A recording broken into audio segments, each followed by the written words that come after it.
Donc bonjour à tous, on va se retrouver encore une fois pour un exercice de combinatoire pour le groupe A ou B.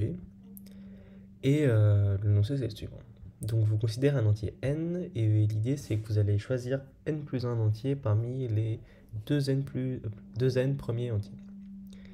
Et l'idée c'est qu'il faut montrer que peu importe la façon dont vous avez choisi vos entiers, vous allez forcément tomber sur une paire d'entiers parmi ceux que vous avez tirés qui sont premiers entre eux.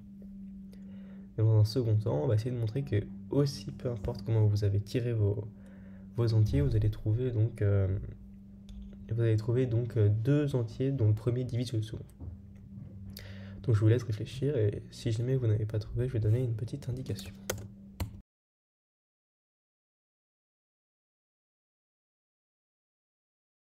Donc plein de façons d'attaquer ce genre de problème. C'est d'ailleurs pas super facile de savoir si il est plus arrangé dans la combinatoire ou l'arithmétique.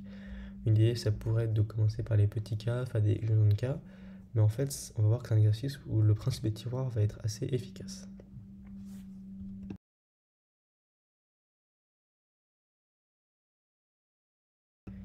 Alors, la première question, elle est peut-être plus facile que la deuxième. Il y a peut-être probablement plusieurs façons d'y arriver, mais je pense que le plus simple, c'est simplement de se rendre compte que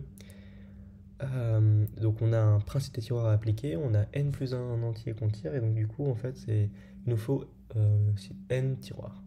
Sachant qu'on a 2n entiers en tout, ça veut dire qu'il faut que nos tiroirs soient des paires, c'est-à-dire qu'ils soient 2 par 2. Donc il y a une façon assez efficace de les regrouper 2 par 2, il suffit de prendre les entiers consécutifs. Donc 1, 2, 3, 4, etc. jusqu'à... donc là, il y a une faute de frappe, c'est 2n-1 jusqu'à 2n. Donc ça vous fait n paires, et ce qui est important, c'est de se rendre compte que deux entiers consécutifs sont toujours premiers entre eux. Donc si on a choisi n'importe laquelle des paires entièrement, on a gagné. Et maintenant, ce qu'on a dit, c'est qu'on a tiré n plus 1 entier parmi deux n, enfin n paires, et donc du coup, il y a forcément une paire où on va tirer les deux entiers, donc c'est... Donc là, c'était peut-être un peu plus facile à, à réaliser, parce que c'est plus facile de créer des paires où ils sont premiers entre eux. Pour ce qui est de la divisibilité, ça va être un peu plus compliqué, parce que c'est beaucoup moins facile de les regrouper 2 par 2, de sorte que le premier divise le deuxième. On va faire un truc un peu plus astucieux. L'idée, c'est que si vous prenez n'importe quel m entre 1 et 2n, vous pouvez factoriser sa partie paire, c'est-à-dire que vous factorisez la plus grande puissance de 2 qui divise m, donc ici 2 puissance a, et donc ce qui vous reste dans la factorisation, c'est forcément un nombre impair. Ce qui est important de réaliser ici, c'est que votre nombre impair, il s'écrit 2b plus 1 avec b qui varie dans le pire des cas, donc de 0 à n-1, parce que le m doit être entre 1 et 2n.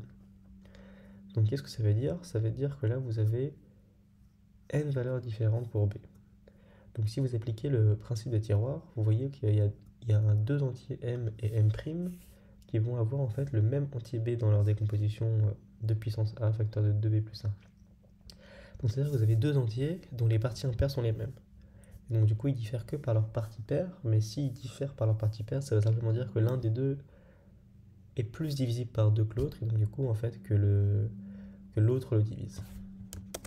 Et donc en fait on voit qu'on a réussi, cette fois on n'a pas fait des paires de nombres qui se divisent, on a plutôt regardé une quantité qui ne prenait que n valeurs différentes, et donc du coup qui était égale pour deux valeurs de m.